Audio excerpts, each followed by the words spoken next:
Fala pessoal, tudo bem? Esse vídeo então vai complementar o nosso primeiro artigo da nossa série de artigos sobre alta disponibilidade e recuperação de desastres na AWS.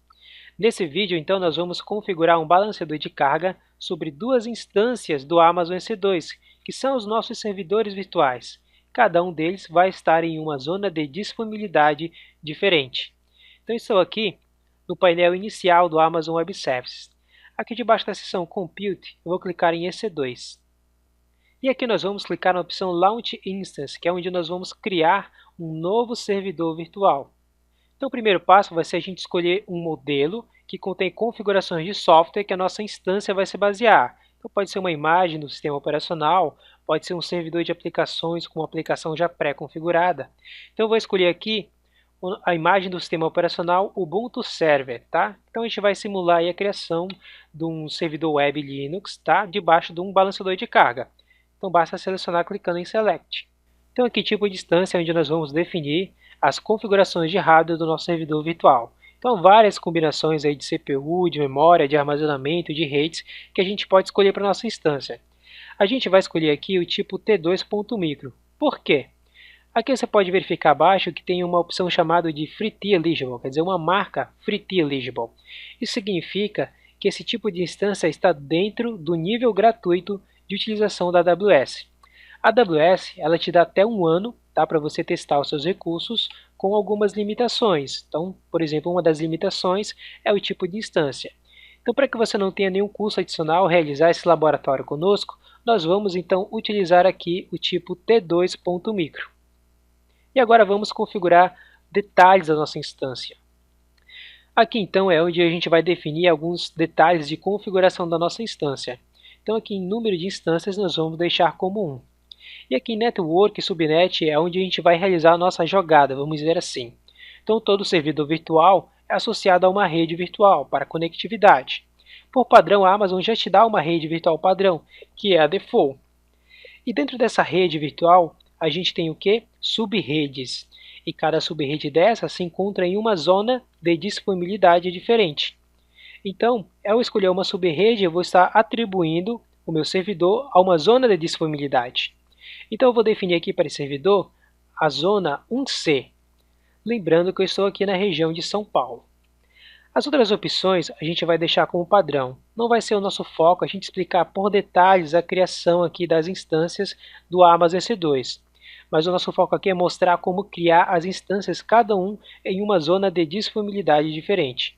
Feito isso, eu vou clicar aqui na próxima opção, que é adicionar storage. Então aqui você pode configurar o armazenamento aí, que vai ser atribuído para a sua instância. Por padrão ele te dá um disco aqui com 8 GB, tá, do tipo SSD, mas você pode até mesmo alterar o tamanho desse disco até 30 GB, que ainda vai pertencer ao Free Eligible, né, o nível gratuito de utilização da AWS. Eu posso, por exemplo, aqui definir então 20 GB. A gente pode então agora ir para a próxima opção, onde a gente vai adicionar tags. Então tag significa aí para você identificar o seu recurso na AWS. Então você pode, por exemplo, adicionar aí um nome de exibição, tá, para o seu servidor na AWS. Esse nome aqui não significa que vai ser o nome exato lá do seu servidor. Esse aqui é apenas um nome realmente para você identificar o recurso ali na console da AWS. Então aqui em tags eu vou colocar a chave nome e vou atribuir um nome então para esse meu servidor, que vai ser o Web Server 01. E agora eu vou clicar aqui em configurar grupos de segurança. Grupos de segurança, na verdade, são um conjunto de regras que ajuda você a controlar o tráfego da sua instância. Então você pode adicionar regras para permitir tráfego específico, né, ou para negar também. Então, por padrão, quando você cria um servidor virtual, você cria também um novo grupo de segurança. Então você pode, por exemplo, definir um nome para esse grupo de segurança. Eu posso colocar aqui Cooperate-SG. E na descrição aí a gente pode também até mesmo colocar um nome igual, Cooperate-SG, tá? Muito bem, você pode verificar que aqui eu já tenho uma regra aqui abaixo por padrão. Como eu utilizei aqui um servidor Linux, por padrão ele já cria uma regra aí para liberar o SSH, para que eu possa conectar então aí nessa instância. Ok? Então nós vamos deixar assim como está o padrão. Vamos clicar agora aqui em Review and Launch.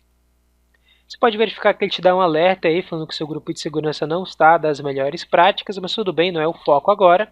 A gente então aqui tem uma revisão da configuração da nossa instância e vamos clicar em Launch.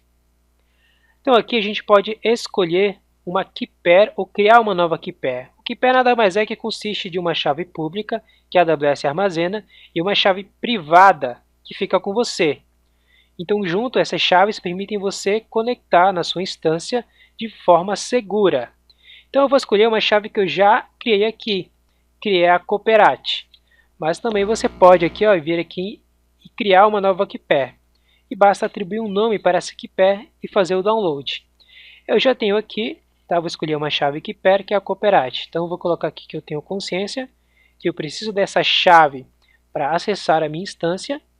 E vou clicar em Launch Instance. Então agora a gente vai criar a nossa segunda instância. Basta a gente clicar aqui em Serviços, Services e clicar aqui em EC2. Vamos clicar aqui em Launch Instance para criar o nosso novo servidor virtual. Vamos aqui escolher então a mesma imagem que nós escolhemos para o servidor anterior. O tipo também será o mesmo, que é T12.micro. E vamos para a próxima opção, onde a gente vai configurar mais detalhes da nossa instância. Então a rede também nós vamos deixar a VPC Default. Aqui então, nós vamos colocar aqui a subnet, vamos colocar numa outra zona de disponibilidade, que vai ser a 1A. Então eu vou ter uma máquina na zona 1C e outra máquina na zona 1A, certo?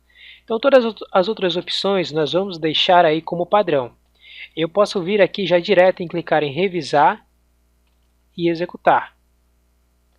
Então aqui ele vai adotar todas as outras opções como padrão e vamos clicar agora aqui em Launch. Então, novamente eu vou escolher já uma chave existente, que é a Cooperate, e aí eu vou também clicar na checkbox que eu tenho conhecimento, que eu devo ter acesso a essa chave para conectar na minha instância. E muito bem, então agora aí as nossas duas instâncias já foram iniciadas a criação dela. Então o próximo passo é a gente vir aqui em Services, e lá na console do EC2 novamente.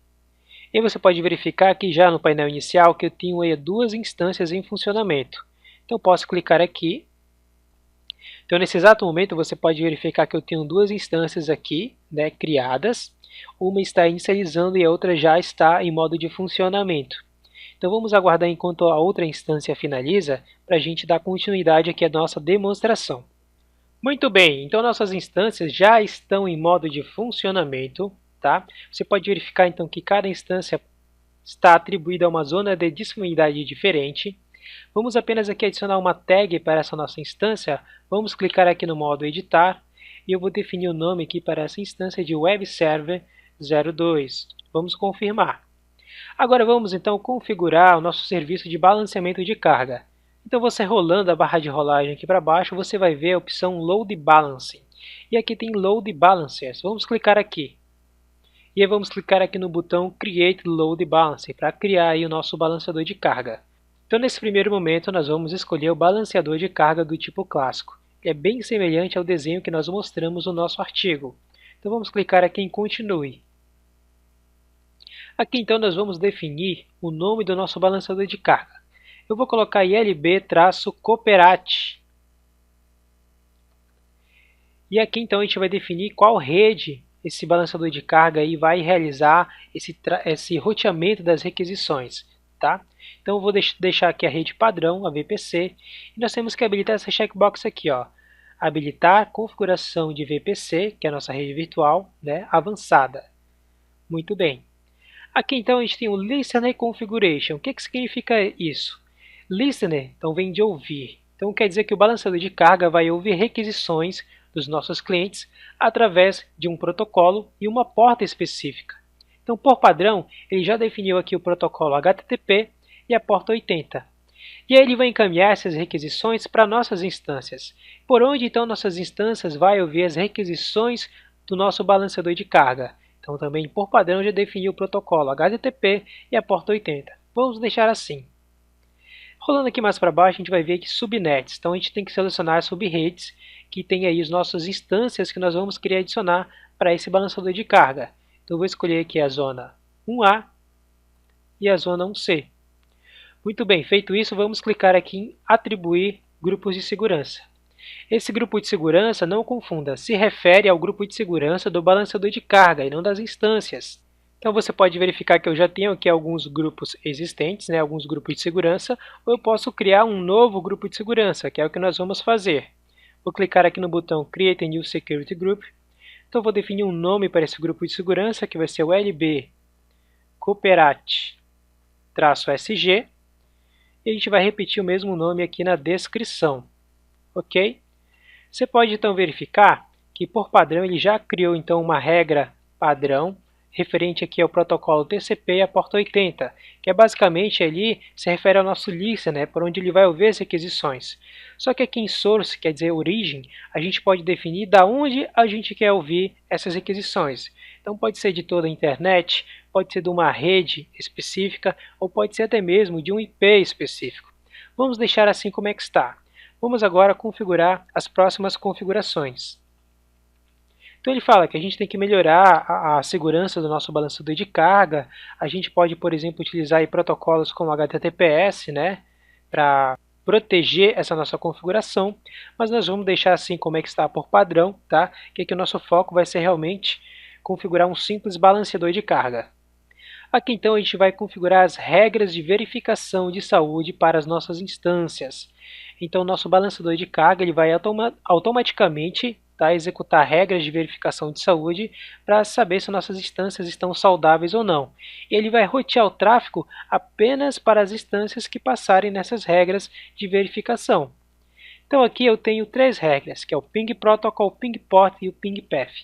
Ping Protocol quer dizer que ele vai realizar testes de ping para um protocolo específico. Então pode ser HTTP, TCP, HTTPS, SSL. Então a gente vai deixar o padrão HTTP.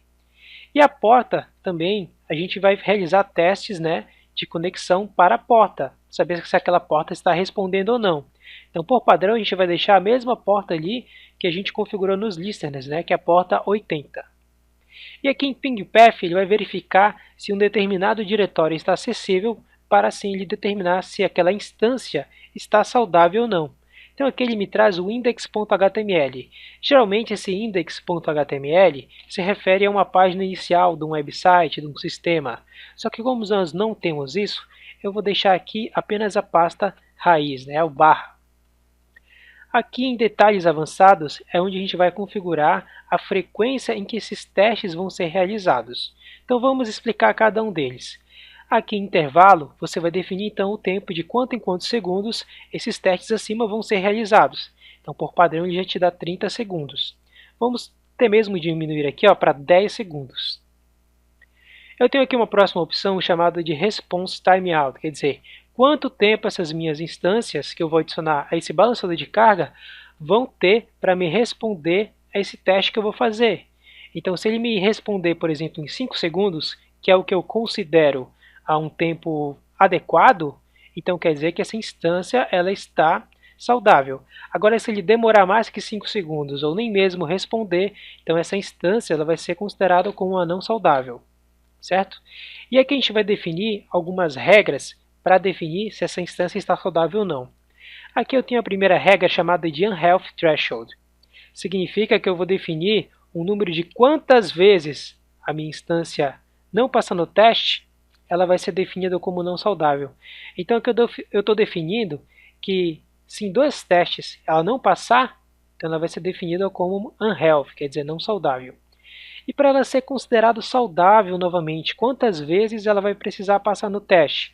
Aqui eu defini 10 vezes, mas eu posso diminuir para 3 ou 4 vezes. Então se ele, após estar não saudável, eu realizar novos testes, e ele me responder durante 3 testes seguidos, daquele tempo que eu defini como apropriado, então aquela instância vai ser considerada saudável novamente. Então a gente pode clicar na próxima opção, onde nós vamos adicionar nossas instâncias EC2 para o nosso balanceador de carga. Então aqui é onde nós vamos adicionar as nossas instâncias ao nosso serviço de balanceamento de carga. Então quando eu adicionei as subredes, ele já detectou que essas instâncias estão aí em funcionamento nessas subredes. Então eu vou clicar aqui nas instâncias e vou clicar na opção então para adicionar essas instâncias. Na verdade basta selecionar a checkbox que ele já vai adicionar então essas instâncias para o nosso serviço de balanceamento de carga. Então vamos clicar na próxima opção Next Add Tags. A gente pode adicionar então aí tags para organizar, para identificar os nossos recursos, mas nós já fizemos isso quando nós criamos nossas instâncias do Amazon EC2, correto? Então vou clicar aqui em revisar e criar.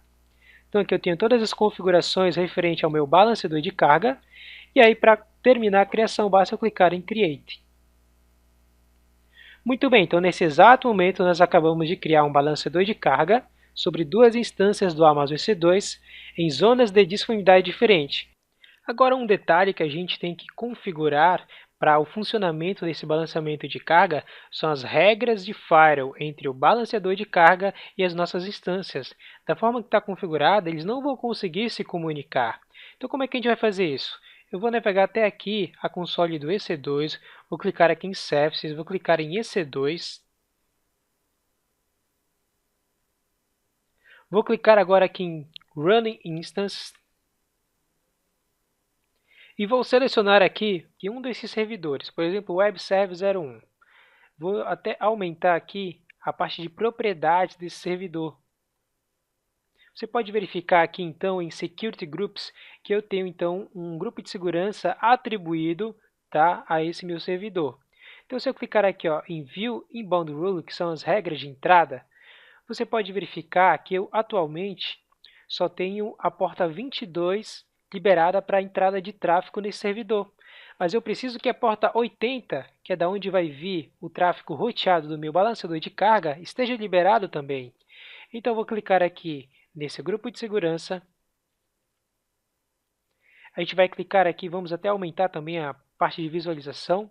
Vou clicar aqui na seção Inbound e vamos clicar em Edit.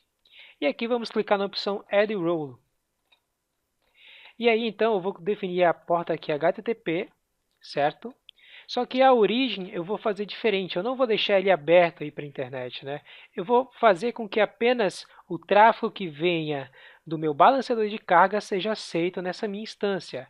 Então eu posso, por exemplo, colocar aqui o nome daquele meu balanceador de carga. Qual que é? Que é o LB Cooperate SG, é esse aqui. Você pode verificar que esse aqui é o ID daquele balanceador de carga. Feito isso, basta eu clicar aqui em Save e pronto. Já está configurada aí a comunicação daquele meu balanceador de carga com a minha instância. Eu tenho que fazer o mesmo processo, então, para a minha segunda instância, aqui no Web Service 02. Mas isso aí eu vou deixar como tarefa de casa para vocês, tá bom? Pessoal, então, a princípio nós já definimos aqui o nosso desenho, já definimos então duas instâncias em zona de disponibilidade diferente sob um balanceador de carga. Mas qual é a falha nesse desenho? É que eu tenho a falha da região. Se a região por inteira falhar, que foi o que aconteceu algumas semanas atrás, todos os meus recursos vão estar indisponíveis. Então, nos próximos artigos, a gente vai falar um pouco mais sobre isso, sobre como lidar com as falhas sobre uma região, como construir um desenho altamente disponível, independente de região. Certo? Espero então que vocês tenham gostado desse nosso vídeo e até o próximo artigo. Até mais!